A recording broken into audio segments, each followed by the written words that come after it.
in the last couple of years, and it's going to vary from year to year, but 95% of the songs that were on the Billboard Top 100 at the end of the year weren't actually written by the artist.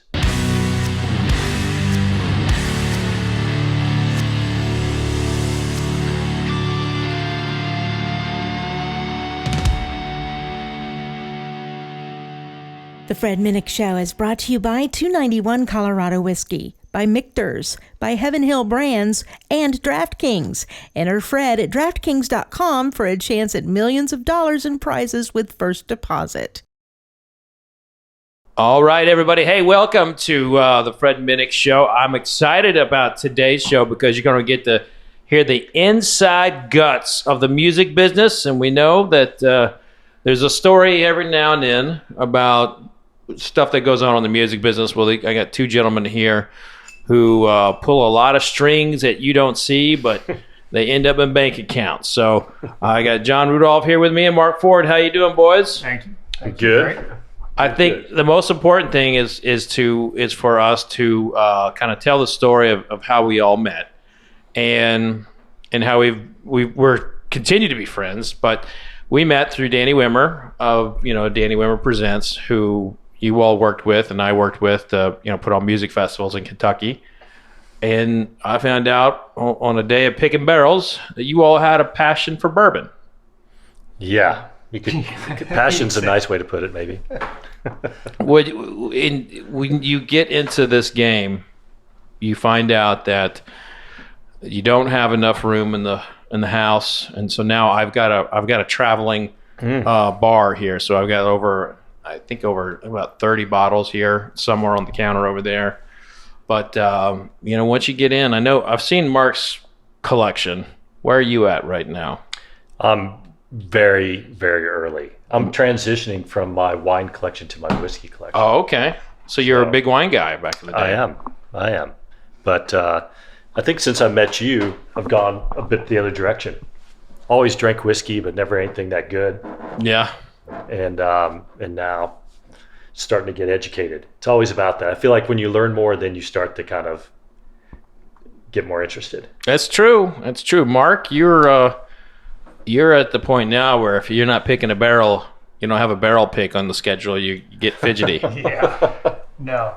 My entry point was actually through Make-A-Wish Foundation. A buddy that I work with sits on the board here in Nashville for the Make-A-Wish Foundation, and for several years he did an event called Barrel of Wishes, and Sazerac, Buffalo Trace always helped out with the tastings and provided the free tastings for the event. And over time they started to donate barrel picks for it, and I jumped up there a couple years ago and won the barrel pick, and that was the day we met Fred. That's right. Yeah. Day. It was the very first day we met. That was your first barrel pick?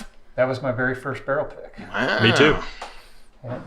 That was cool. And then I think I added the next year I was a part of the Make-A-Wish Foundation's auction items, and we did a private tasting in Zach Brown Band's studio. We did. It was a good night. That was really good night. Yeah, we raised good money that night. So it's turned into a great event. We've had, obviously we didn't have it last year during COVID, but it kept growing and growing and growing bigger every year. And then I co-hosted it 2 years ago and kind of started tapping into some of my relationships and friends, and the events just continued to grow. I hope we get to do it again soon. We don't have it on the agenda yet, but things are starting to loosen up a little more, and hopefully we'll be doing that again soon. Well, boys, I am abstaining from sipping bourbon today. I like to call these, in the NBA they call it load management. Mm-hmm. I'm trying to do the same thing, and usually that means that I had too much the night before. So we're having a load management day today. And by the way, I've had a few too many with Mark before. Mark and my colleague Allison, she calls me. She's like, "Listen, the last time you and Mr. Ford got together, it was not a good next day. So make sure you watch yourself." And I have that effect on people. She's like, "Mr. Ford influences you, and you need to be very careful around him." So I don't know what you did to Allison or whatever happened when I was at the cabin last. But. Sorry, Allison. Well, that's the other thing, the place, right? Being up at Mark's place on the lake, and you're just like, it's conducive to Right. to And the then environment for sure. then before you know it, he's got a spider spray out. You seen that stuff? You'll be drinking in the it'll be 3:00 in the morning. He starts running out with his foam spray, chasing spiders and hornets and all kinds of stuff. I mean, I guess it makes you productive. Yep. Well, I promised you all I'd be pouring you some great stuff. And Yep. there's a bottle here that I kind of just found in my office. And, I get sent so many things. And sometimes a brand will send me a sample, but I won't taste it. I'll try to get a duplicate of it in the store, so I can make sure it's not like Right.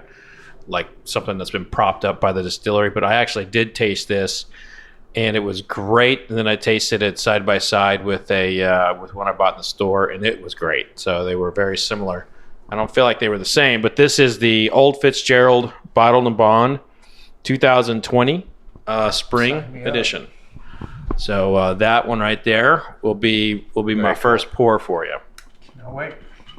No, Mark's Mark didn't waste any time there. he's I mean, he just took it right out of your hands. it wasn't even. I mean, I was showing it to him. I was already looking at it. I had my eye on that one since we got going here. So tell us. Let's go ahead and start with the music business. Tell us what you all do.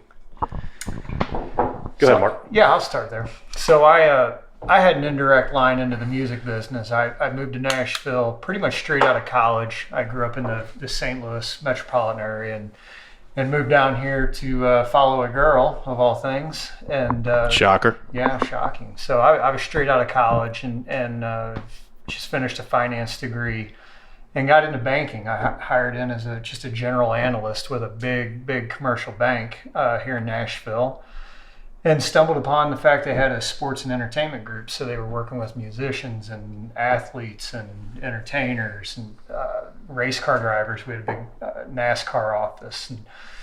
And a few months into my job, I ended up landing a job inside of that sports and entertainment group. So it was, quite the shock, because I just went in thinking I was having an entry-level position, and then found my way into the sports and entertainment group early on. And really what lured me into it was the NASCAR side of the business. I grew up racing cars and race cars around the Midwest, and was really intrigued. And I actually knew some of the NASCAR drivers we were working with just through my time on the dirt tracks. And so that kind of attracted me to that business. And then it just so happened they had a music practice too. And then over time, it really just became more about the music for me. So now I'm 100% dedicated to the music industry. And what we do is we finance music companies, record labels, publishers, artists. Artists have a big outflow to go on tour, and we'll offer them lines of credit, or we also handle their deposits, their day-to-day banking. And so, yeah, it's just all music companies that I work with, and it's a lot of fun. And John's one of my clients, and we partner on a lot of business together, and have become really close over time. So he's more on the actual music side, where I'm more on the finance side of in banking. So John's your client? He is. Oh, I did not know that. It's like the hair club for men. Wow. Not only a user, but also a client. Right? Oh, no offense, Mark. Yeah, thanks. Yeah, no, so we actually met. Is it okay? To cuss? No. Can I cuss? I didn't Oh, ask. yeah, of course. Okay. Yeah. I wanted to make sure how friendly this is. Oh, very friendly. I mean, we drink whiskey. The things that happen on this show can never actually appear on NPR or something like that. I mean, just the other day I was talking about men's underwear with someone, and things got really. I mean, we went too far, and it would not ever appear on PBS. PBS. Yeah. So Mark and I met each other when I think the very first time was at the one bank that you were working for, and you guys were in our syndicate for a company that I ran, which was at the time the largest non-studio music publishing. So music publishing is dealing with the songwriter's rights, the underlying composition. But I grew up just down the road here. So we're in Nashville. Is that okay to say we're in Nashville? Sure, absolutely. And I grew up in Hendersonville, so about 15 miles north of here. And Hendersonville has a really storied music history. It's kind of interesting. But I was actually born in Chicago. We moved to Hendersonville when, as I like to say, when the music business went corporate, which was in the late 60s, early 70s, when the big labels in New York and LA said, hey, we should be doing something more serious in country. And so my father came down and we moved to Hendersonville. And Hendersonville, as I always like to tell people, if you've ever seen the Walk the Line movie, there's a scene in there, and most people can identify this, when Johnny Cash is building June a home to try to get her back. And so that's Hendersonville. Beautiful spot on the lake. A lot of country music stars and people in the business lived there. And so, and also famously more recently for Taylor Swift going to high school there. And Diplo actually went to high school for 2 years, which is a funny story on how I know that. And because I'm older than all those people. So I never thought I'd want to be in the music business because it's a really hard business. And I saw that in my family and my friends' families, and especially my father is a professional musician as well. And so I'm like, I want something more stable in my life. So first I started studying engineering. Then I went and I was like, this is hard. There's no girls and it's hard. And so then switched to business, got caught actually switching to business, and then got called into literally to the dean's office, said, hey, we noticed you switched into business and your scholarships are in engineering. And I was like, oh no, this is about to get really bad quick. And they said, we'll let you carry on over in the business school, which was great. So when I got out, or while I was in school, I worked in corporate finance for IBM. And I'm like, all right, this is the world I want to be in. And came out of school and got recruited by all the accounting firms of all things. And but they paid really well. So I'm like, all right, I'll go check this thing out and maybe accounting's the way to go. Because in corporate finance at that time, it was super boring kind of gig. You didn't want to do that. Did corporate finance ever get fun? No, it's terrible. I did it for 6 months before moving down here. I was at AT&T in a corporate finance department, and it was the most miserable job I ever had. And luckily, I found my way into banking and music. So the day-to-day was awful, but I was in a unique situation because I didn't work there. I would work for 4 months, I'd go back to school and come back and forth. So when I was doing the boring stuff, didn't like that. But I worked at IBM in Lexington, Kentucky, and that got sold. And I happened to be there right when that was being sold, which was the largest leveraged buyout LBO deal done in American history at that time. And since I had no ongoing affiliation with the company, I got pulled into the corporate finance team that actually worked on the transaction. Oh, wow. So that was like, for me, that was pretty exciting. I mean, CEOs flying in helicopters. They had dogs around the perimeter because it was such a big change in IBM's. Everybody always thought if I had a job at IBM, I had a job for life. And so there's a lot of issues. You had, I think, 7,500 people working on that site. I don't know if you've ever been by there or not. But anyway, so it just turned out they created Lexmark out of that. But one of my jobs there, which was cool, was I went and did the employee survey. So employee filled out, said, I think we can save $100,000 by improving this process. So my job was I'd go to the plant floor and look at that stuff. So I got to learn how everything worked, talk to every engineer, how the spring in an IBM keyboard worked. And if you just did one little thing, it was different, and that guy could save the company $500,000. It was cool. That part was great. But getting out of that. So what happened was I was in Atlanta. I was a CPA of all things. And grew up around music and always loved it, and worked at a record store for 5 years as a kid, and saw a ton of shows. I was lucky as a kid. I think I was talking to my dad about this. I think I saw at least 50 shows by the time I was 12. Big shows. I saw Springsteen on the Darkness at the Edge of Town tour, late 70s. So all kinds of things. But I got a call from these two guys who were starting a hip hop label. I shouldn't say hip hop. At that time it was everything, called The Face Records in Atlanta, which went on to have Outkast and TLC and Tony Braxton and really Goody Mob, just Usher, just this amazing roster. and they needed some financial help. They called everybody in town. I was 22 or 3 years old, and I was the only one who knew anything about music. Called all the firms, and my firm like pushed me out there and said, "Hey, yeah, we got somebody." And I'm like, "I don't know anything about this," but we had a great relationship, and that started my world into music. So we could say that you were some of the financial aspect of one of the greatest bands of all time, an Outkast. Is that fair? Indirect. I mean, the label had Outkast, and I was on the outside, or I was an outside advisor into LaFace, who had Outkast at that time, and trying to help them understand like what the value of their company was and how they could continue to grow it. And so I was definitely around all that. And it was a really cool and fun time, because I remember going and seeing Usher, and I honestly don't remember how old he was, but I would say maybe 12, and in the rehearsal space. So they'd get everybody who worked for the company would go to this rehearsal space to let him practice. And you're like, it was mind blowing. Same thing with TLC and all these other, I mean, it was, and you have to realize that whole scene was just happening. So, here I am, who listens to punk rock and alternative, music, and I'm like in the middle of this like burgeoning scene, and it was really cool. And everybody treated me great, and I still have good friends out of that time. So yeah, it was cool.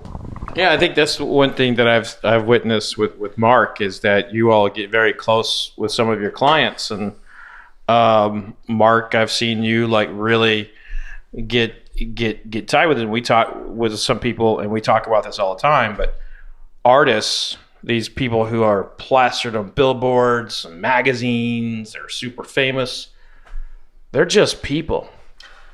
They are. They come in all shapes and sizes and personalities, and trying to manage all of them and know what you're dealing with, because they are different personalities for the most part, and they're all different, but nonetheless all for the most part good people.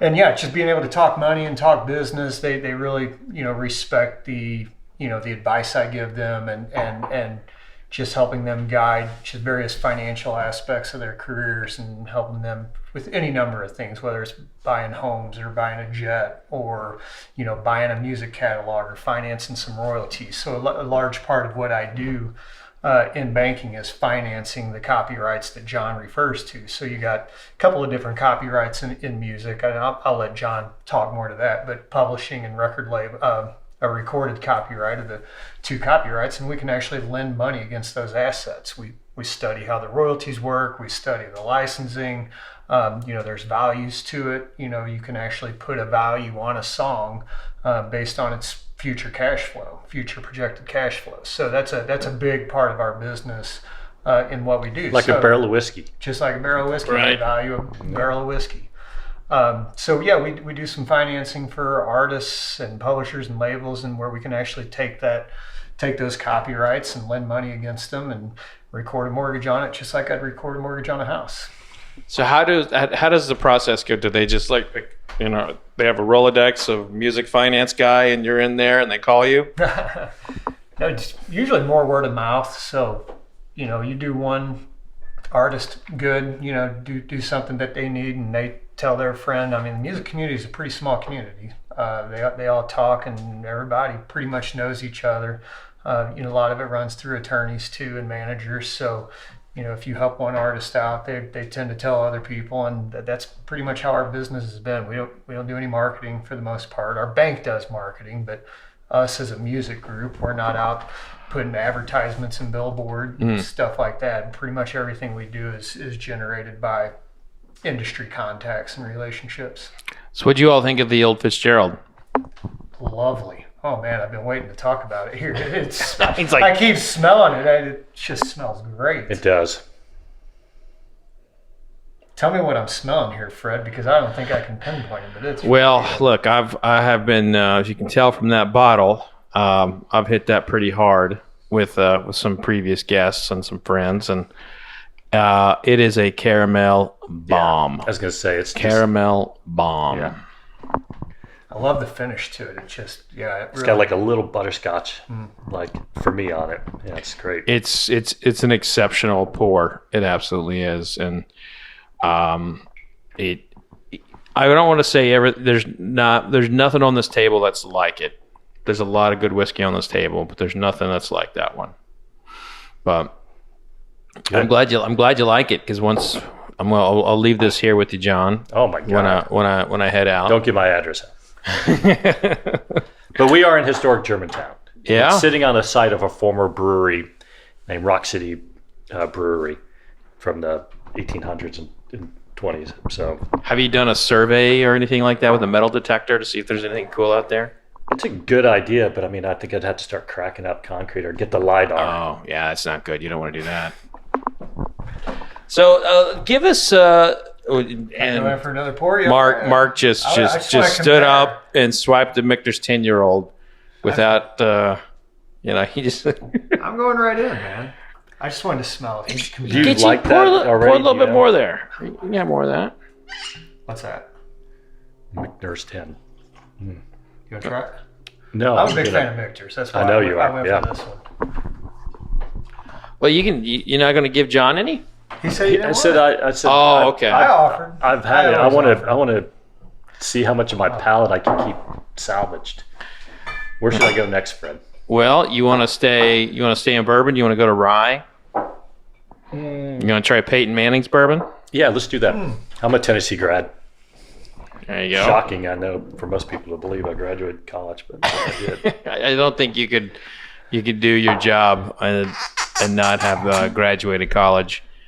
When you were telling us a story at lunch about how one copyright was, redone, covered over and over and over again. Yeah. Tell the audience that story, and I'll have some follow-up questions. But this is fascinating. So I'll start with, in the last couple of years, and it's going to vary from year to year, but 95% of the songs that were on the Billboard Top 100 at the end of the year weren't actually written by the artist. And it's something that people have heard of songwriters, but they don't really understand kind of the relationship into the business. And so but to kind of set the basis for it all, as Mark said, there's a master recording right, which is a copyright, and that's basically the embodiment of the sound onto some kind of format. Okay, that's one copyright. But that is derived actually from another copyright, and that copyright is the composition or music publishing, referred to a lot of times copyright. So somebody had to, quote unquote, write that song before somebody could sing that song. Yeah, is that the words and the music and the music bars and stuff? Correct. So in the old days, right? In the old days, a lot of times when you had writing teams, you had words by somebody and music by somebody. So you can go look at these things, go online to the U.S. Copyright Office. You can actually go and see it. You like a famous old song or even a new song you like, you just type it in. It'll say who wrote it and kind of show you some history about it. It's pretty interesting to look at. But you had somebody, a lot of times there's these buildings in Nashville and New York and other places where somebody would sit and play piano and somebody would sit there and write the words, and that's how you got the words and music part. Nowadays, those things are combined. You occasionally still see that in musicals or some kind of, something that's maybe more theatrical. But in contemporary music, you don't see the split up between who wrote the words and who wrote the music. But to the story you're referring to, I was telling a story that we used to own at the company that I ran. It's called Bug Music, copyright called Fever. And most famously, originally introduced by an artist named Peggy Lee. Everybody knows this song. And I think, so we sold that company 10 years ago, and at that time there was probably 1,200 different recorded versions. And the reason was because, so Peggy Lee did it, and it was kind of a torch song diva type song. Then every diva after that would do it. So Mariah Carey did it, Beyonce had done a version, and on and on and on. So the songwriter gets paid on all 1,500 versions of that song. The artist gets paid on the version they do. So being a songwriter, if you can imagine, all those recorded masters then funnel down to one copyright, and that's the composition or music publishing copyright. And that songwriter is making bank on that. For a song like that, yeah. What does an average what does an average songwriter make? How do they do? Average $25,000. Yeah, if you want to talk about the average, I mean, there's hundreds and hundreds of thousands of riders that are registered at BMI and ASCAP, and I would say the median is probably $100. Yeah, there's just a ton of them that don't make anything that are registered songwriters, and Right. they put music out, but just to make it commercially successful, it takes a lot. So, there are a lot of songwriters and a lot of them that don't make. That's why the starving songwriter is a real thing. But now the good ones, I mean, I see them making a couple $100,000 pretty regularly. There's some that make multiple $1 million a year regularly. Some of your big artists, you think like a Taylor Swift, who also writes all of her own music. I mean, goodness, as a songwriter, she's killing it. I mean, probably just as much as the recorded music side of it. So let's say there's a lot of writing teams. Like I have a lot of friends who are songwriters, and they have like a team of 5 people. How does that work? How do they divvy up the share? They duke it out. So They get really drunk. They finish a bottle. And they decide. I does wrote happen. 10%. I wrote 15%. No, they do. They put a percentage on what they wrote and what they brought to the song, and that all gets recorded at the copyright office. So then So there's it's Well, like the splits, I mean, to be technically correct, the splits are not recorded. True, they're not recorded. Just who the Right. authors are all recorded. the lists I see they're recorded. yeah. So it's kind of like an LLC. If you have 5 partners, it's Well, it's notorious because some parts of the industry are really good about it and some aren't. So in other words, country's pretty good. Like they decide Country's kind of on the spot and say, okay, yeah, you get 50%, you get 25, you get 25. Other more contemporary music, a lot of times in hip hop, it will never be settled. And so it creates big issues for some certain songwriters because it just is in dispute and claims forever, even though the masters come out and everybody knows the song. So the companies who are the ones who have to pay those royalties are just holding the money till the parties figure out how the split should be. So And why it's a little easier and probably a little cleaner in Nashville too, and in country music, is a lot of times they're all in the same room writing that song, so Right. they all know, hey, you really did more on this song, you deserve this, and there's usually a pretty good agreement. Well, a lot of these other genres, they're all over the country. One guy might be in New York and he's sending his file to the guy in LA, and vice versa, and then the song gets done and sometimes it gets released and they haven't even settled on splits. So then that creates a nightmare for a publisher or a label that they don't know who to pay. And, we don't need to go too deep into it here, but there is just piles of unclaimed funds in music right now. I mean, just because the copyright's not being registered. I will properly. put my name And in it's the just a big hat. black box. yeah, I think I will put my name in the hat as the author of those songs. you know what? All you have to do is when one of your friends is in a writing session, to show up with a bottle, and I guarantee you'll probably get like 5%. By the way, it happens all the time. So Fred's like, okay, I'm in. note to self. I'm moving to Nashville and just going to be the Here's couch a bum. great recent example of this. A guy by the name of George Burge just released a song, and he wrote it and ended up cutting it himself. But it was kind of a joke that the song got made up because he was on. It was his first day on TikTok, and he saw a lady saying, country music ain't nothing but beers, trucks, girls, and short shorts. And he's like, oh, that's interesting. So he started playing around with that saying, and now he's got a song that went viral, led to a label deal with Sony, and it's just a great song, but he did a total spin on it that it's not about just beer, trucks. Right. So check it out. It's a good song, but a great example of that. Wow. He ended up giving her The idea. a co-write Right. for giving him the idea for that lyric. So she ended up getting a co-write, and she really didn't even participate in the writing But of the song. if he didn't do that, would she have like a legal claim? Probably, I mean, she might have a claim. I don't know that she'd win because there's certain elements that aren't quote unquote copyrightable. And just an inspiration, like I'm looking at this bottle, Sweetens Cove. Oh, Sweetens Cove. Yeah, it's named after the golf course. There you go. So it's like I just start writing a song that's inspired by that. pretty tough. Pretty tough. She would have to make some hardcore, but life's too short, and just give her a little piece of action on it, and move on with your life, right? And karma, right? Good karma. Exactly. So, by the way, this is good. Yeah, I mean, it's sweet. They did a good job. Their latest blends I like better than their first ones, and that's their. Is that the first? I think that's the third batch. Where do you know? Is it all? It's all Dickel. It is. Yeah. You can kind of tell, right? Dickel's got one of those really noticeable flavor profiles, and that's got like a Flintstone vitamin. Flintstone vitamin, dehydrated orange, that kind of thing. Yeah. So, tell me so you mentioned like the label pays out, and then the publisher pays out. Mm-hmm. As someone who writes books, I still don't understand music publishing. Like, it seems to me like that's a style of the business that might be carried over, but it may be getting replaced or maybe getting discontinued. Tell me, what do publishers in music do? Because it's different than a label. So right? Well, let's think about it. It wasn't different.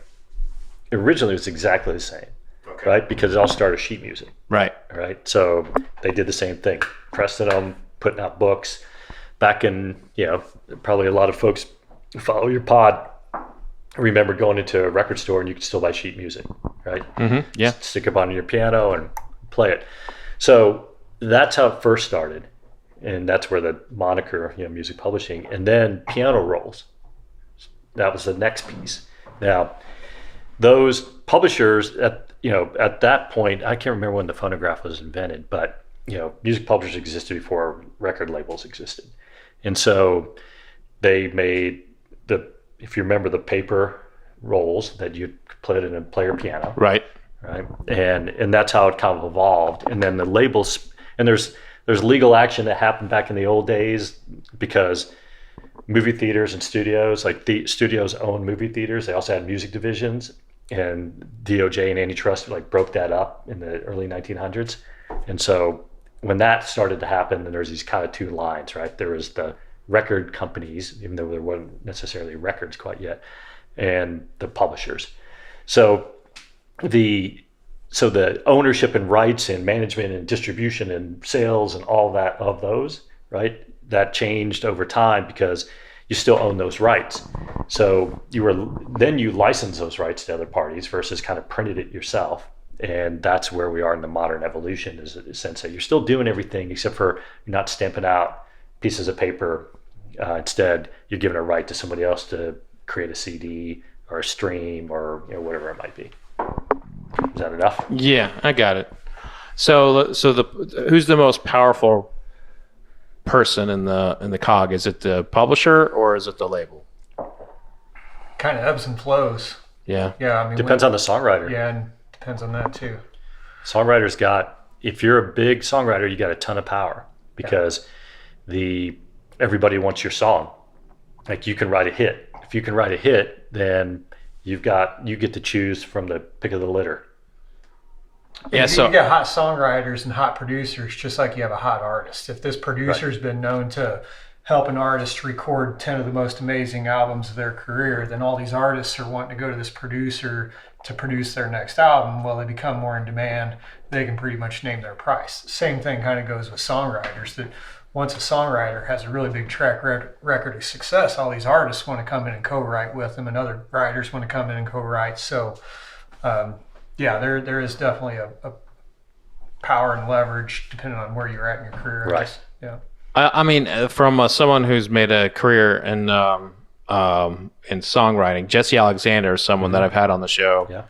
And I remember her telling me about, after she did the Miley Cyrus one, everybody was calling. I think she was signed to Disney. I think she was a writer for Disney. Yeah, she's got now she's got her own stuff out. But one thing I noticed with her, I was like, she's so talented as a musician.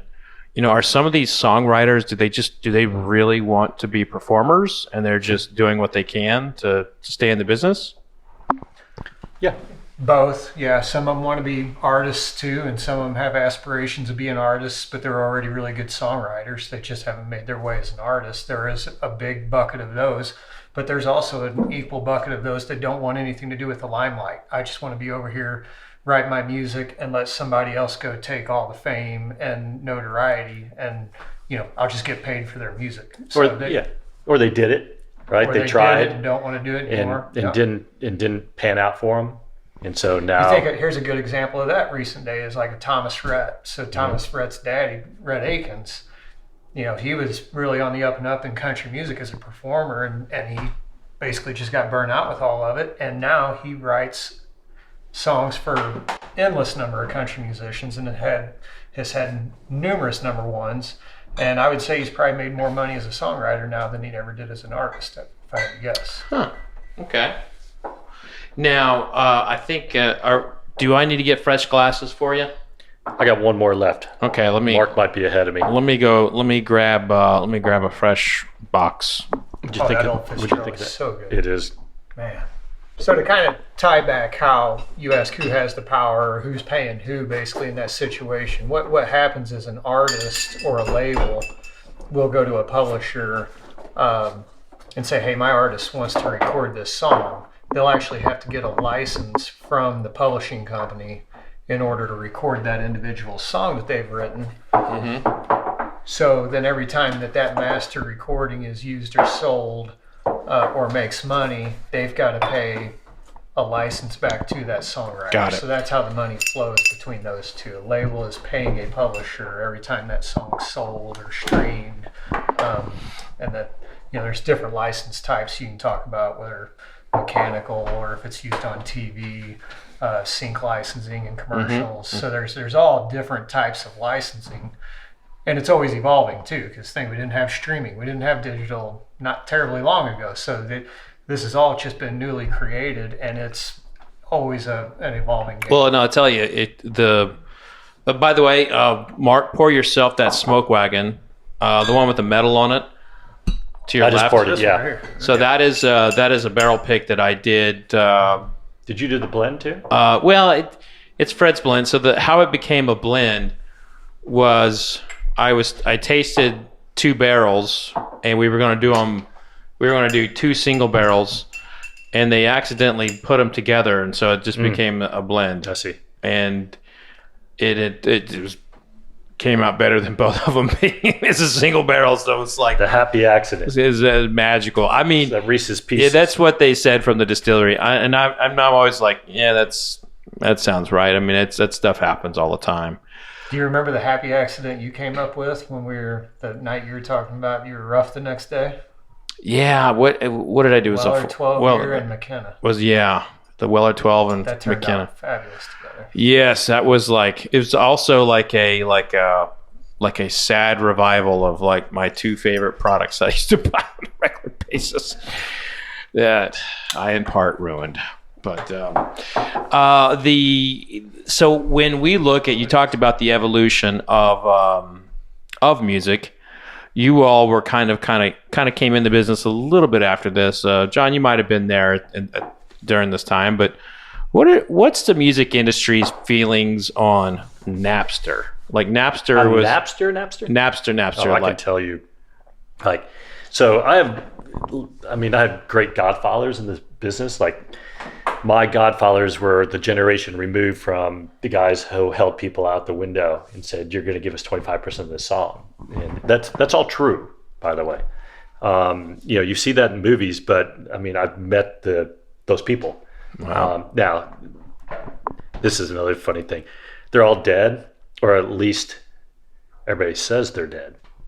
And I say this because I'm not going to name names, but I had a client who was, the 2 of them were probably one of the greatest all-American songwriting teams of in American music history, certainly top 5.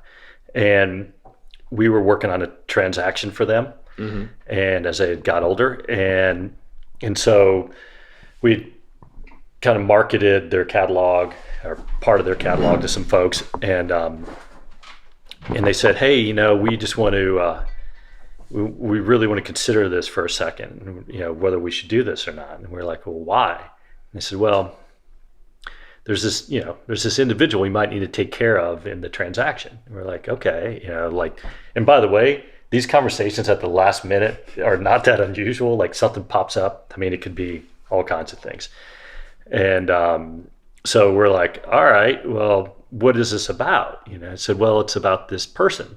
And now we're like, "That person's dead." Now, and this person has been like immortalized in movies as having a, let's just say a relationship with a lot of people from an era in American history. Okay. And he's really doing a good job talking around this without mentioning any names, but he's trying. well, I mean, I don't want to get axed either, right? So, so we're sitting there going, okay. So they leave the room. We're all looking at each other, and I'm with guys who've been around longer than I've been around, in the business at this time. This was early 2000s.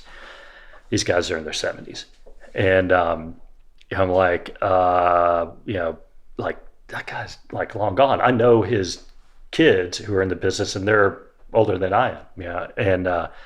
And they said, "No, we like people are telling us he's still alive and living in Australia."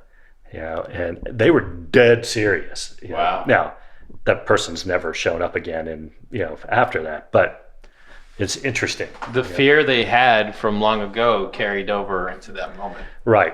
So anyway, talking about the godfathers who taught me about the business, and I was kind of raised by them, and I'm really fortunate to have had that happen because it had a huge impact on my overall career. And at the age that happened for me was late 20s, and I got exposed to a lot. But I was a CFO for one of the larger independent music publishers at the time in '98. And it was a company called Windswept. We were owned by a Japanese company called Fuji Sankei or Fuji TV. And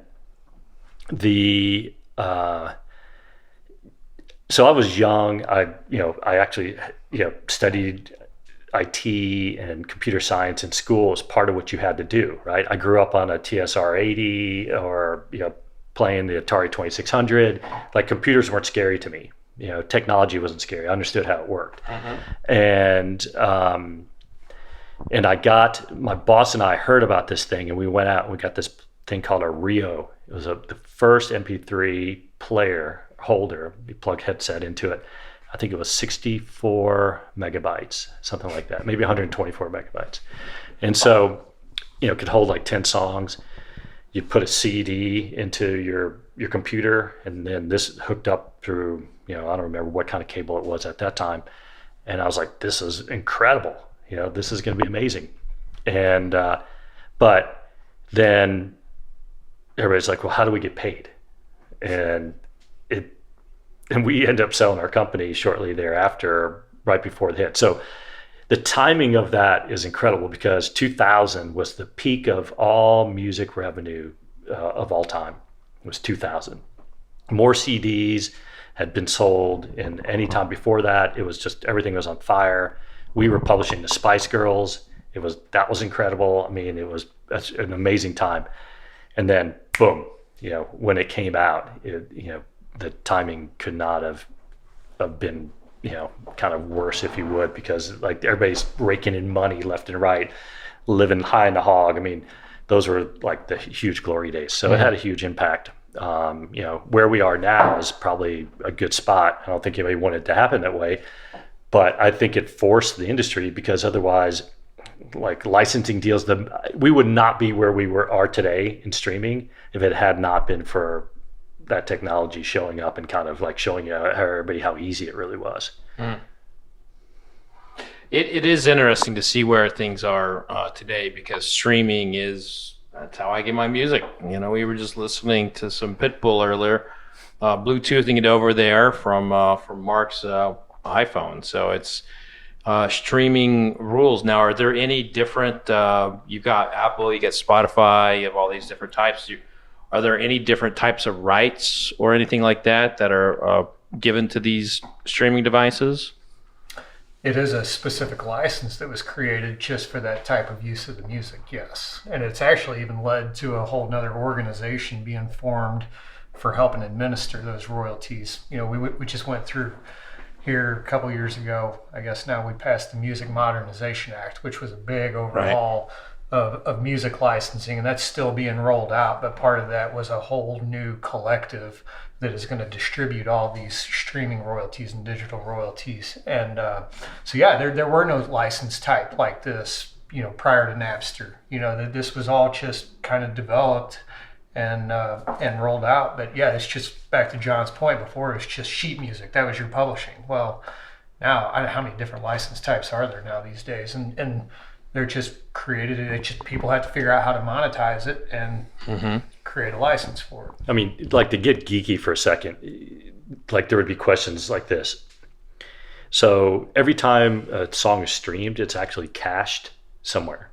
Yeah. So it's a portion of it sitting on your phone, right? And so if it can download the entire song temporarily to your phone, it's not happening simultaneously. Like, one bit's not coming across, you know, for everything you hear. So it's sitting there, and then it's played, and then it, you know, disappears, and because the technology is being as efficient as it can possibly be, right? So if you're so that in theory is a download, right? It's been downloaded sitting on your phone. Well, yeah, but it's ethereal. It's only going to exist for a second on your phone, then it's going to disappear.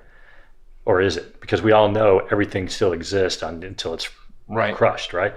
So those are like the early arguments on, like, well, you need to pay us for that. Well, that's a different rate than if it's like just a pure stream, like, because that's what radio is, right? So you get in all this fascinating kind of, you know, arguments, and now everybody's kind of come together on what it is, and then new technologies show up. And a lot of people do the Napster model or the Spotify model. So like with Peloton just started using music and that became a really important part of their overall offering, right? You take music off of Peloton and then you're just listening to someone yell at you, the pedal faster, right?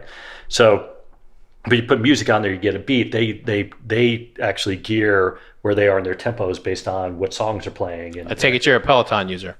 No, if they send me one, I will be. I'm using their competitor right now. Oh, okay.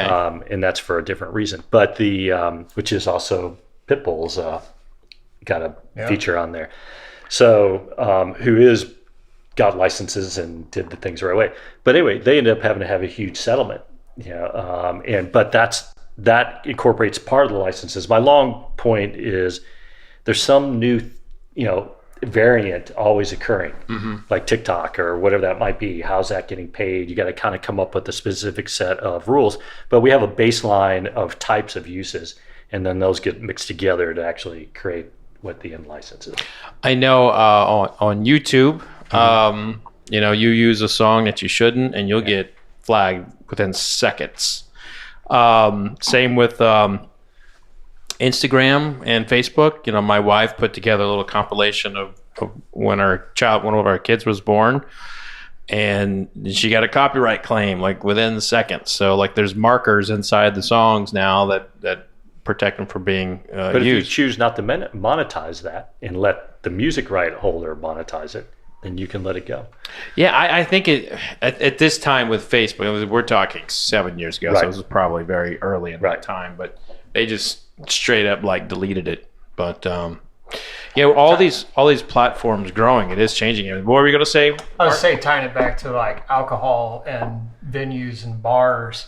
I've got several friends that own bars, and they always, kind of complain. Oh, who's this ASCAP coming to me for money all the time? Who's BMI? Why do they keep coming to us for money? Point. So, just so you guys are all easy with it, that's actually these poor songwriters being paid for the use of their music. It's not going to big corporate fat wallets or anything. It's actually going, all of that money that's collected for those venues like that, bars, restaurants, all the general licensing, that actually all goes straight to the songwriters, and that they're all not-for-profit organizations that collect that money and distribute it.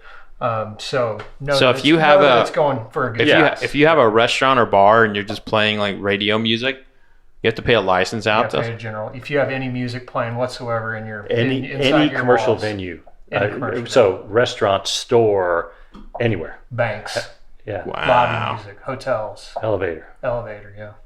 Wow. So, one of the things I always like to tell people, because there's a lot of new money coming into the space, and they always, and I consult to a lot of those people, or they get to me and they want me to help them explain it, because it can be a bit of an arcane topic.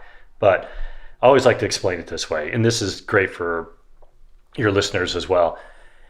You get up in the morning, and the first thing you do is you flip on the TV to see what the weather is, and there's like a noise in the background, live action weather, ding, ding, ding. That's actually a music use that somebody paid for.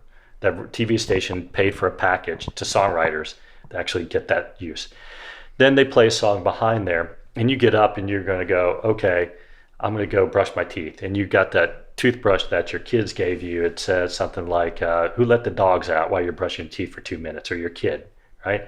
A songwriter's getting paid for that as well, to that embodiment. Then you get in the car to drive to work, and you turn on the radio. Songwriter's getting paid for that. Then you walk to lunch, and you're at the Subway, and they're playing music, and then a songwriter's getting paid for that.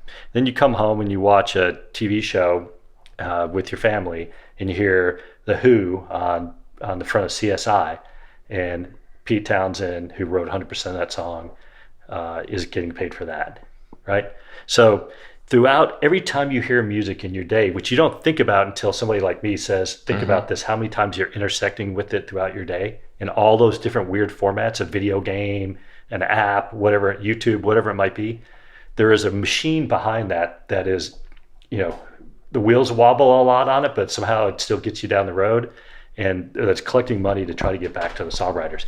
But let me give you an idea of what that is. We're talking about a thousandth or 1/10,000th of a penny is what a writer's getting paid. Well, okay, say that amount again, because that was very little.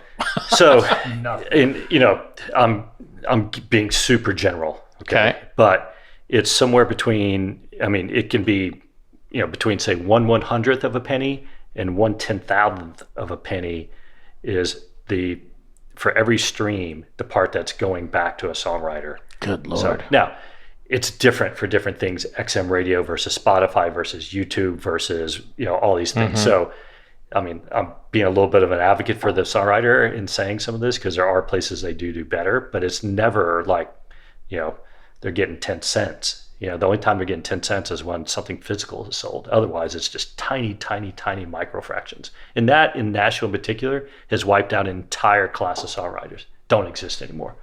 I'd say the songwriter class in Nashville is probably 50% of what it was 10 years ago. Wow. Yeah. Pretty sad, actually. Yeah, it is sad. But also, like, there's seems to be a lot of talent that is the artist and the songwriter right now. Like a lot of good ones. Yeah, if you wrote all your own music and you didn't give away your publishing to your music publisher and just did an admin only deal, and you somehow didn't give up your master recordings to your label, you're doing very well. If you're getting paid from all angles. What kind of pressure? Very difficult to do that. There are very few of them like that. What kind of pressure is on the artist to give up those rights? Because Metallica just got back its masters, and they were like, I remember talking to Lars about that, and it was like, this was the best. It was like one of the happiest days of his life. Right. It was just. It seems to me like there is the label or whoever just they write a check and they want those rights. How much pressure is on the artist to give up those rights?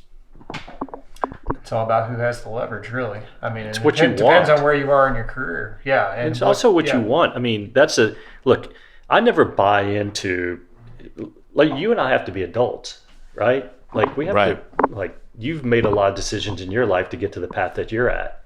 And some of those, you may have, like, felt like you sold yourself to the man or whatever you had to do to kind of make some of those choices sometimes. And you're like, oh, man, I don't want to go work. Like, I worked in a grocery warehouse, and then after that I would go to 84 Lumber and work outside. I mean, like, I had to do what I had to do to get to where I am. And so it's an interesting industry, because one of the things I always like to say is, like, if I have a startup, say I'm Mark Zuckerberg, and and that's probably not a great example, but good enough. And I started Facebook, and then I went out and raised $1 million on a $10 million valuation, right? So somebody's owning, probably at that time it wasn't even 10 million, it's probably 5 million. So somebody owns 20% of my business.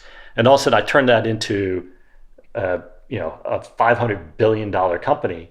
That person who put that first $1 million in is probably, you'd have to think about dilution, all these other things, but just spitball and say, they're $50 million probably in value, right? That they've got off of their $1 million investment. Well, Mark Zuckerberg doesn't go back to them and say, you've made enough. Now give it, I want you to give me back the equity, right? And so in the music business, you have today, more so than any other time, you have the ability to record your own music so much more cheap than you ever could, right? We can all get GarageBand. Doesn't have to be great. We know that because there's a lot of hits that come out that don't technically sound good.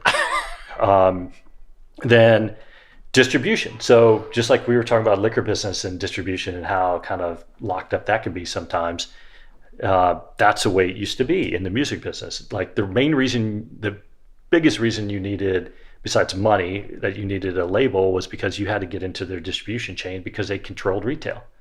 But you don't need that anymore. So it's opened up the different possibilities. So what happens then, to me, is it's a choice. It really is a choice. Do you want to take, if you're having some success, do you want to take a big check now? Because you're just like any of us, you're doing the risk equation. Like, I'll put the money in my pocket and maybe nothing will ever happen in my career, but at least I know I put away some money in my pocket. Or do I want to hold out because in the long term, I know if I'm successful, then owning all that's going to be actually a ton more value, multiples more value.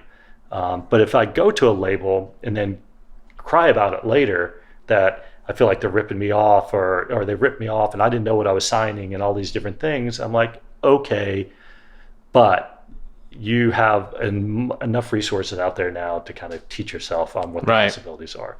And so now I think the biggest equations are not distribution, because you can get distribution for an album for $35 for a year if you wanted to. So that's not what it's about.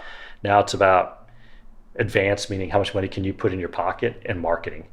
And still, the labels are still really good at marketing, and they still have a big influence on radio. Totally. What's getting played on the radio, what's getting put on the playlists. So that's what's driving it now. So you can go ahead and latch on with a Universal or a Warner, but they're going to get you onto those playlists. It's going to be a lot harder for you as an independent to make your way onto those lists, or make your way onto country radio if you're not associated. But if you start to have action, like followers and views on any social platform, you will immediately be identified by somebody. Yeah.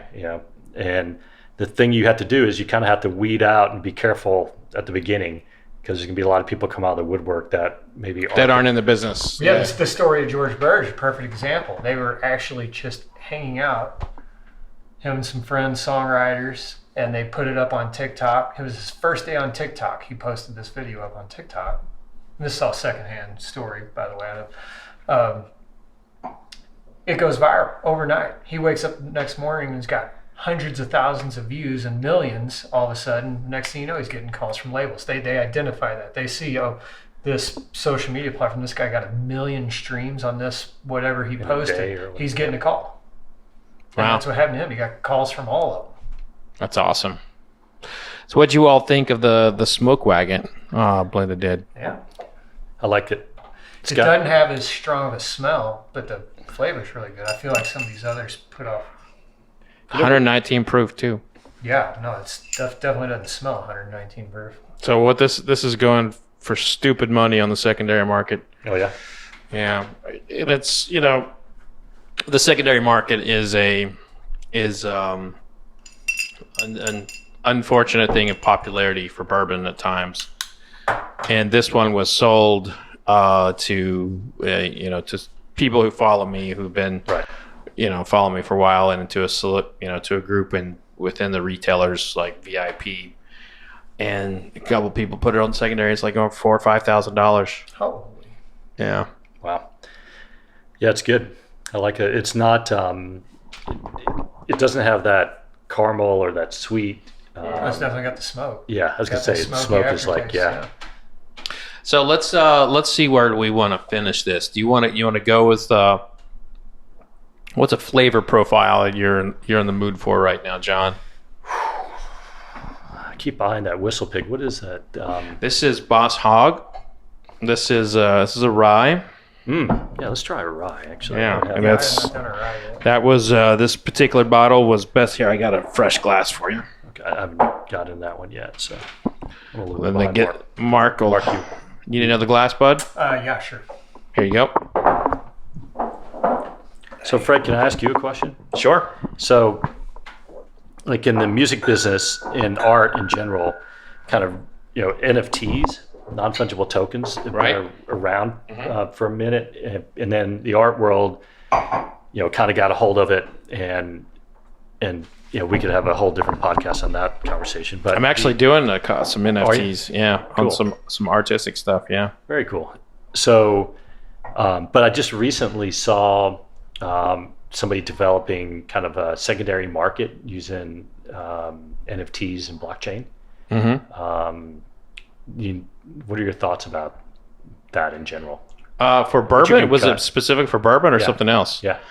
I think I saw that yesterday. I mean, it's a very recent development. Yeah.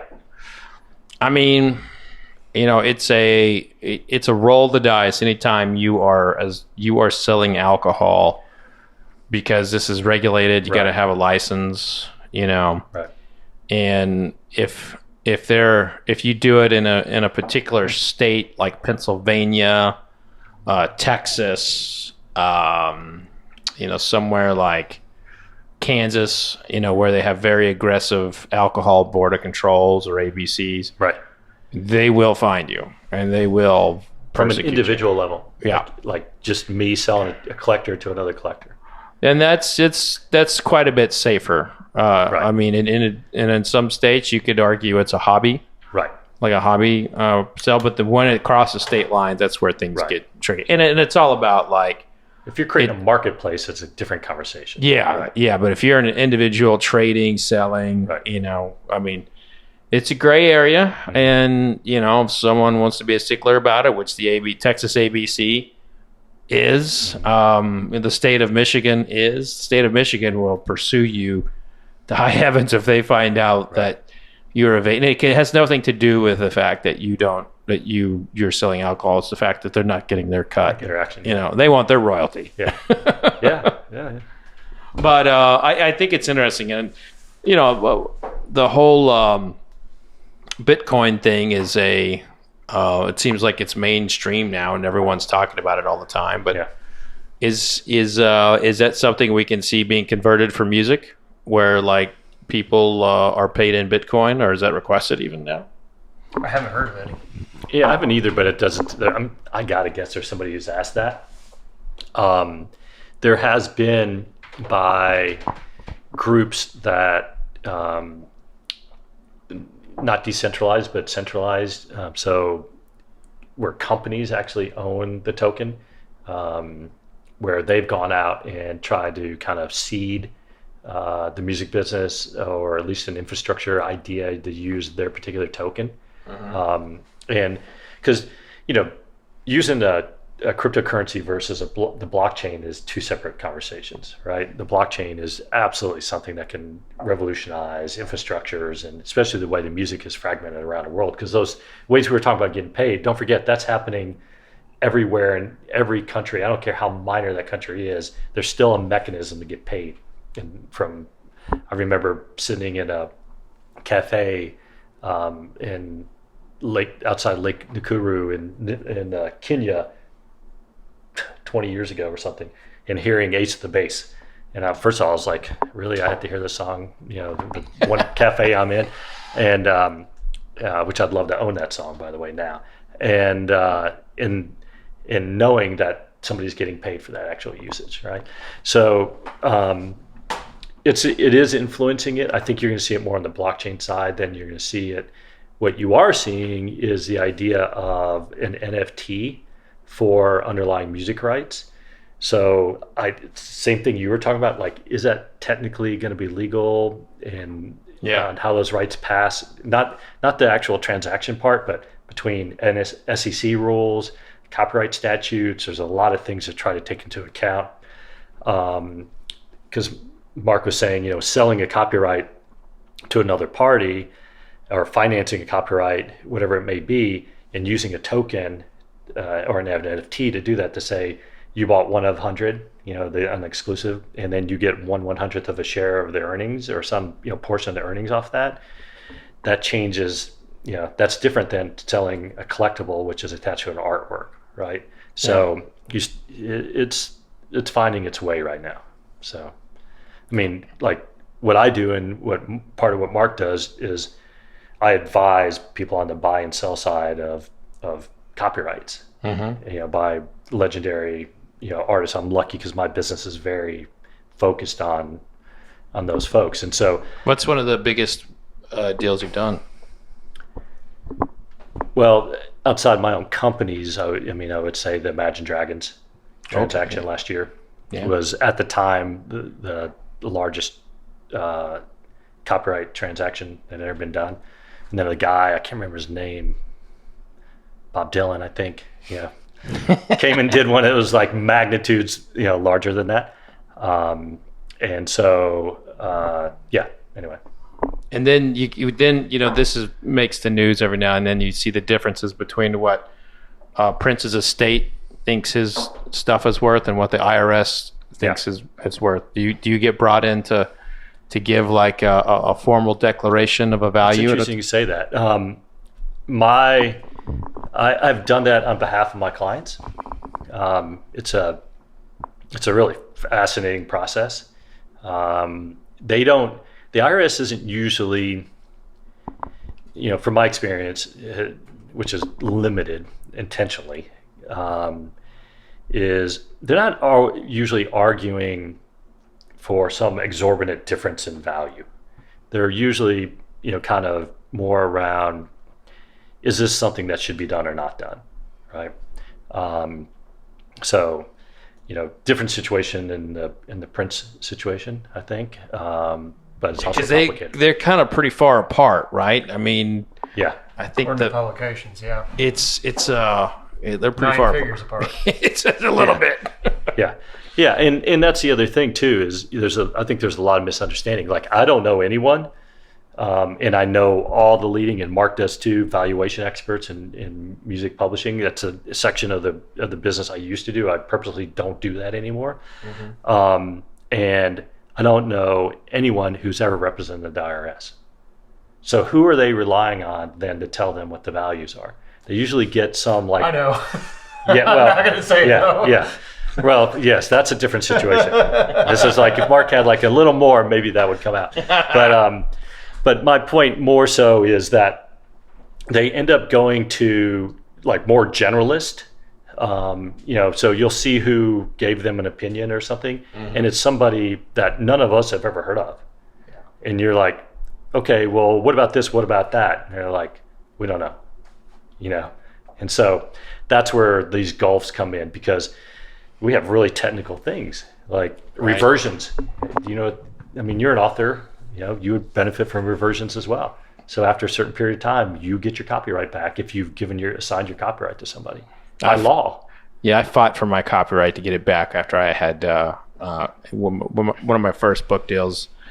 Gave it away. My film rights was a really bad deal, right. And but leverage, right? Yeah. I was a nobody in 2000. You made the choice you made, right? and it was the only publisher that said yes to the book deal. Right. I took it, ran with it, and then when I became somebody, hey guys, let's change this up a little bit. That's right. So I definitely know that what you're talking about there.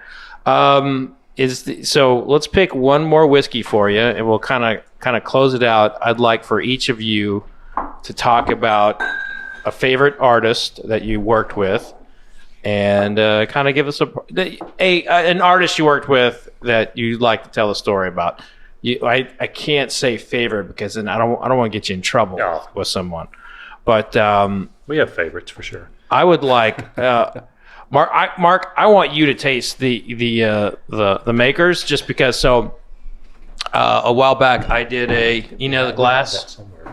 Yeah, we got. Just the other day, or just a couple weeks ago, I sent Mark my leftover whiskeys for a taste off I did with some Maker's Mark picks, and he did them all, and he got them all exactly like I did without watching my show or anything, and Wow. he was only like 2 off. And So what I did, I would stop and start your show before you could do yours. So I would Right. He'd say, "Hey, now it's 1 versus 7." So I'd give 1 and 7 out. I'd pause the show and I'd do it. And my wife sat and watched me do it the whole time. She was laughing her ass off.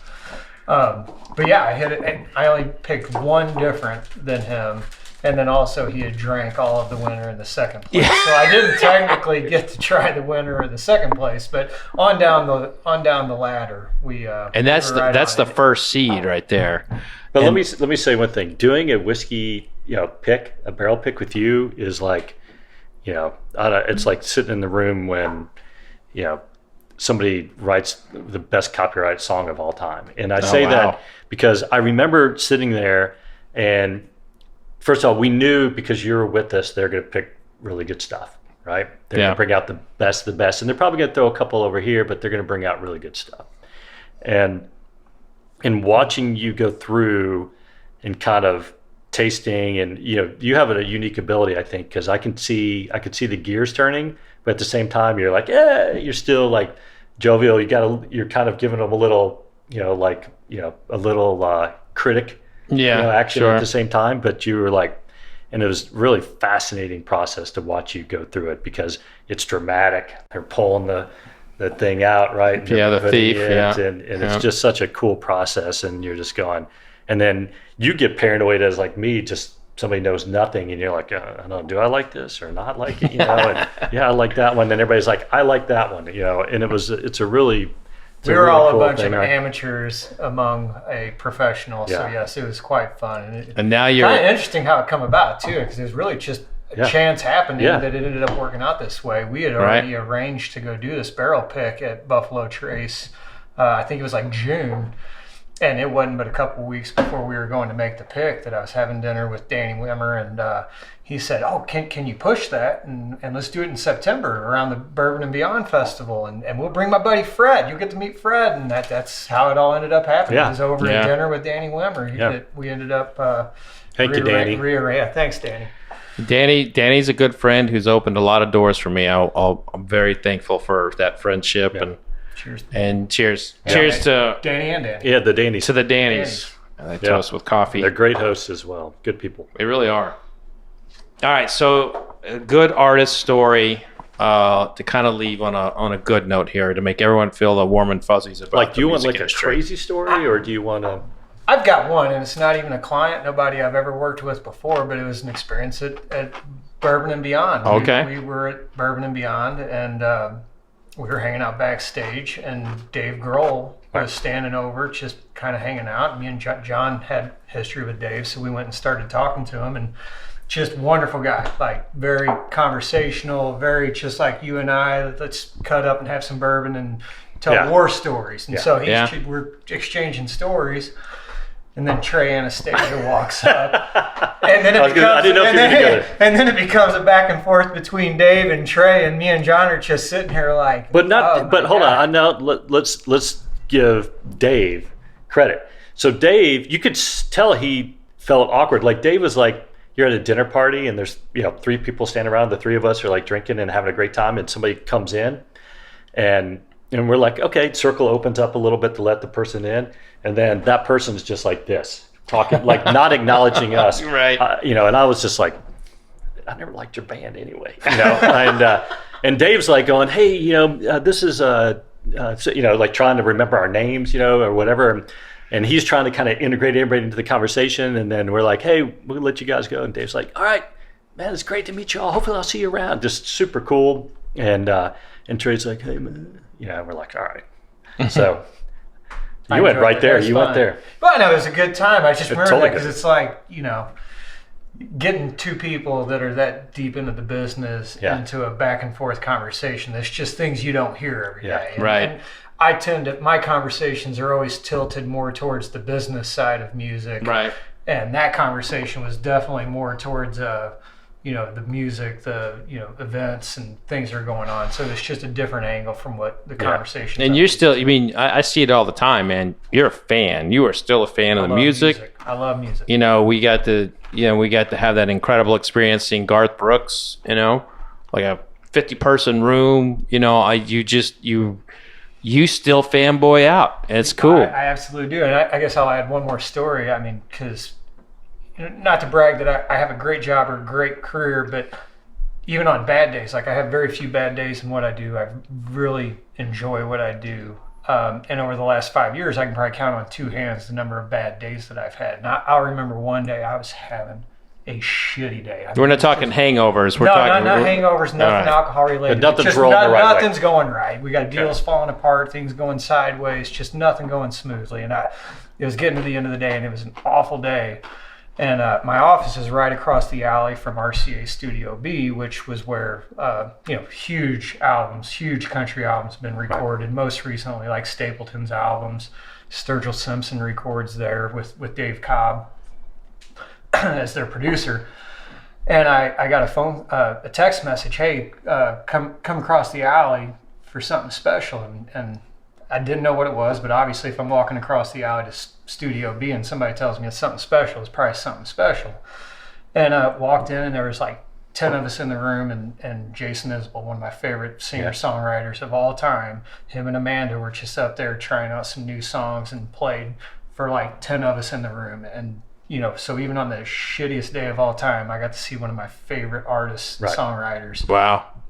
Sing and perform in the most private of settings. Like divine intervention, right? Yeah, totally. It's like where I was ready to give up and just hell with this job. Nope. Wow. It showed me why I love what I do. That's what I tell people, Mark and I, it's great to have a good friend in the business a little bit so we can kind of, catch each other when we're having those days. But when something kind of goes south or sideways or, artists and writers are who they are because you have to have the ability to, express emotion in a different way. Sure. And sometimes they're some of the most quiet people, and then they stand on stage and they become an entirely different person. And it's just fascinating to get to know people like that. So I was going to say with, story-wise, like I can think of stories all the way across kind of, the spectrum from, and you never think about it until somebody asks you that question and you have a minute to actually have some bourbon and kind of rewind the clock a little bit. And like I can think of, can I tell kind of a couple stories? Sure. Oh, he's like, I got to wrap this thing up. So we're good. No, I would just say that like, the opportunity to see Bruno Mars. Love Bruno Mars. So Bruno came into as a songwriter with our company through another transaction and some other folks, and got to know him a bit. And his career had kind of taken a little sideways bend for a second, and no one quite sure what was going to happen. Was this pre or post Super Bowl? Oh, this is way before that. This okay. He had been signed to Motown, and Motown let him go. Okay. And was kind of trying to find his way, and so like we'd go see him at the Viper Room in LA. I used to live in LA, and he said, "Hey, come out." So we'd go out and see him, and there'd be 20 of us there, right? So we did some things to really try to kind of support him in his career. And he returned that favor, and this was before I think it was before the B.O.B. song, which is really the launch of when his trajectory changed. Nothing but you, right? Nothing but you, but yeah. And that's a great story for another day as well, and how that actually came down and happened. But we we used to have this notorious Christmas party attended by a big sloth of the industry. It was amazing at our offices on Hollywood Boulevard, and Bruno played that with Philip, who's still part of his band and kind of his right hand guy, and it was so fun because like Bruno does a cover of Roxanne, for example. And they like did that, and they had a lot of the dancing and different moves, and it was just fun to see where that was playing on our second floor, on a makeshift stage, and then up there, and then he stopped, and on the other end of the room was Bob Mould, who was was in Husker Du, and it's still just incredible. And for me, that's like a dream night, 'cause I'm having fun with Bruno, and he's not a star at that point. He's a guy hustling and trying to make it happen, but super fun. Everything you see now is what it was then too. And it's just like, oh my God, you're so good and so much fun. You can't not walk away without just feeling great, right? And then on the other end, you see this guy who's, pioneer of the punk movement, who I idolized and just thought was incredible. So that, some of the great kind of times. I've got whiskey stories too, which I've told you some, but we're not going to talk about those right now. And then the other one that I really loved was when you get to know or meet your people that you really like, right, that you're fans of. And I will say this, 80% of the time, it might be different country, but 80% of the time, it's not what you thought. I mean, really? You don't want to meet them. There's kind of a saying a lot of times people say, don't meet your the people you like. You don't want to know who they are. Yeah. And, but I've had the opportunity to meet, to publish and work with a couple that are amazing. And some of the, but one in particular was a guy named Iggy Pop. Oh, Iggy Pop, yeah. So Iggy, Jim or James, but Iggy, which is always like, what do I call him? Did he walk around shirtless in like the meetings? So if you've ever if you saw the Stooges, Iggy and Stooges documentary, for example, or have ever read anything about him, what you realize, because he was I think he was class president in high school or something. He's a super intellectual, smart dude, right? And I love the fact that he was that guy, but this was his expression, and probably part of it was commerce and part of it was actually an artistic expression. But so got to know him a little bit, and we were published, and he was thinking about his catalog back in that day and what was happening with them. And because he's kind of gone through some different phases, but the Stooges, kind of dropped out for a while and then came back. Right, and before the Ashton brothers passed, Ron in particular, who really created that sound, because people don't realize "I Want to Be Your Dog" and those songs came out in the late '60s. I mean, it's incredible. The songs are 50 years old now, and if you listen to them, they're sound like the darkest, grungiest punk, kind of even today. So this is a little bit of a funny story. So working on the talking about doing a deal together and these different things, and Jim would call up, or Iggy would call up directly, and and it was always that thing when your assistant would go, Iggy's on the phone, and you're like, oh shit, Iggy's on the phone. Okay, man, listen. Hey, and he has this real distinctive voice. So a couple times he called up and said, what do you think about what's happening in the market? And he'd just start talking about all the things that were happening in the stock market, and it's not after I got to know him, I knew that was not unusual, but trying to reconcile those two things, you see this guy on stage and it's just absolutely crazy and fun and just intense. And then you'd have these really casual conversations, it's I was looking at the 10-year note and I was thinking that, this real deep financial analysis. And so that stuff's cool, that's the best times. Well, my takeaway, from today is that you all are in the artist camp, and when it's just right, they become more than just your clients or your friends. For sure. And I look forward to learning more about all of this and the stories that we can't make public, because that's where the good stuff is. Not that this wasn't good, because this was great, but I'm talking about the juicy scoops that we get after a few more bourbons. But so real quick, favorite show of all time. We don't have to go too deep, but your favorite live event that you've been to, music-wise? besides Bourbon Beyond?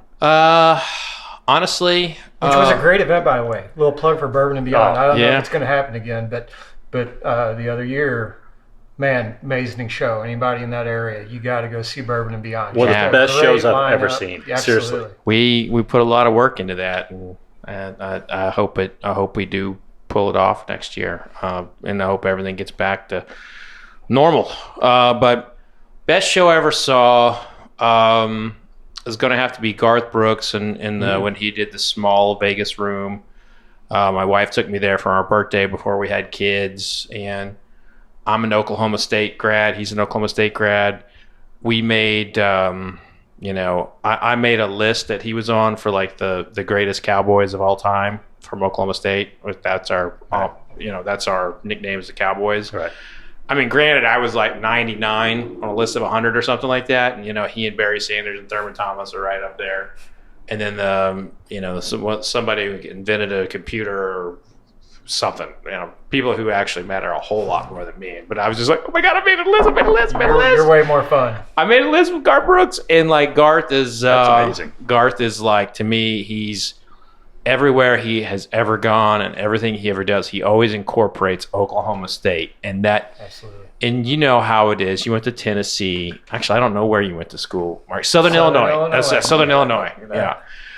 So wherever you go, your alma mater, where you went to college and had all those incredible times and everything, it just always goes with you. And so Garth, in his performances, he always brings in Oklahoma State. But there was something special acoustically in that Vegas amphitheater. That's where he did his residency. Yeah. And this was The Win? Was it at the Yeah, it was at the Win. Yeah. Yeah, it was just something special about the acoustics in there.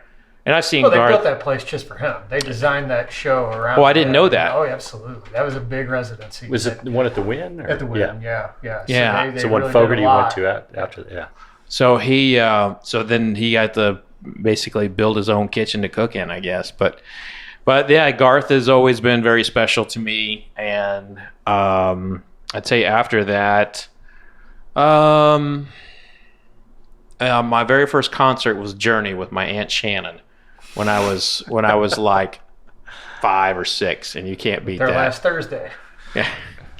They still got it? They still got it. Steve Perry's not. A little bit different crew on the stage. Yeah, but Steve they're, Perry's. yeah.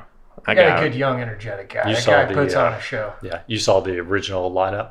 Yeah, I mean, we're talking 5 or 6 years old, so like I yeah. can't tell you anything, but I remember feeling the pounding in my chest, smelling all the weed in the air, which I didn't know what it was at the time. Yeah.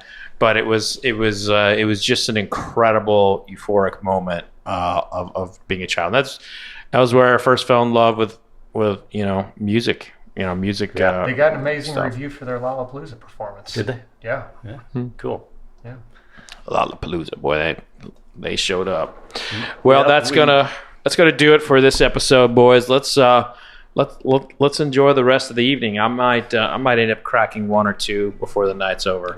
Don't want to force you into anything, Fred. You weren't bullshitting when you said you weren't going to drink. I thought Yeah, you were listen, man. I gotta practice the load management. Yeah. LeBron James is We need you, man. We need you for the long haul. We got to get to the finals. We can't. I gotta take care of myself here, Mark. I can't just every time I get with you, like Allison said, my liver wakes up next to me. So I gotta be careful when I'm around you. Apparently, 5%.